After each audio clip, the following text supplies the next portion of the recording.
অমর ২১শে ফেব্রুয়ারি ও আন্তর্জাতিক মাতৃভাষা দিবসে সর্বস্তরের মানুষ শ্রদ্ধা জানিয়েছে ভাষা শহীদদের।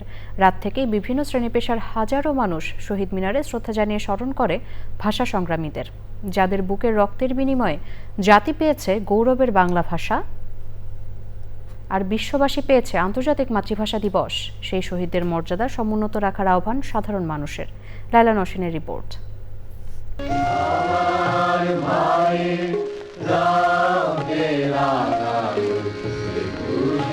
সূর্যোদয়েরও আগে বাবা মায়ের হাত ধরে দৃপ্ত পথচলা। এ পথচলা অন্য দিনগুলোর মতো নয়।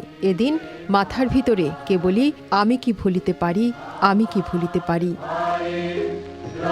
৭৪ বছর আগে যে প্রাঙ্গণে বুকের তাজা রক্ত ঝরেছিল, রফিক, শফিক, সালাম, জব্বার সহ নাম না জানা আরও অনেকের, সেই প্রাঙ্গণে কেবল ফুলের বৃষ্টি।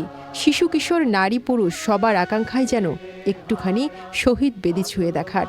তাই তো রাজধানীর সব পথ মিশে যায় কেন্দ্রীয় শহীদ মিনারে। শহীদ মিনারে আমরা ফুল দিয়েছি, সবাই ফুল দিতে আসছে, ওটাও দেখেছি। ভাষার জন্য যে রফিক ওনারা যে জীবন দিয়েছে, এটা শ্রদ্ধা করা। ভাষা শহীদদের জন্য ফুল দিতে এসেছি। আমার বেবি বড় হয়ে বাংলা ভাষায় কথা বলবে। আমার বাচ্চাকে যদি আমি না শিখাই তাহলে সে জানবে কোত্থেকে। ওদেরকে ইতিহাসের সাথে পরিচয় করে দেওয়ার জন্যই প্রতি বছর এখানে আসে, যেন আমরা সবাই বাংলা ভাষাকেই প্রাধান্য দেই।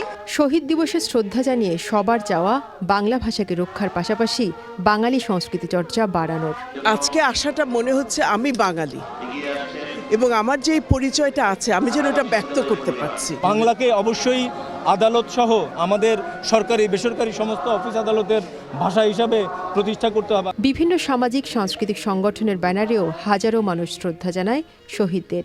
বাংলা সহ সমস্ত মাতৃভাষা চর্চার মাধ্যমে জাগরুক থাকুক। আমার দেশ, আমার ভাষা, আমার মায়ের ভাষা, আমার অধিকার সম্পর্কে আমরা যতটা সচেতন হব তত বেশি ভালোবাসবো দেশটাকে। দুর্নীতি এবং ধর্মান্ধতা সম্পূর্ণভাবে ২১শে চেতনার সাথে সাংঘর্ষিক, এটা প্রতিহত করতে হবে। ফাল্গুনের ফুলের আলপনায় রাঙা শহীদ মিনার জাতিকে মনে করিয়ে দেয় ২১ মানে মাথা নত না করা।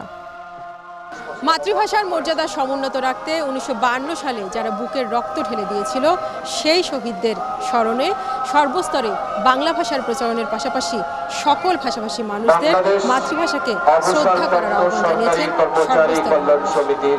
কেন্দ্রীয় শহীদ মিনার থেকে লায়লা নওশিন, চ্যানেল।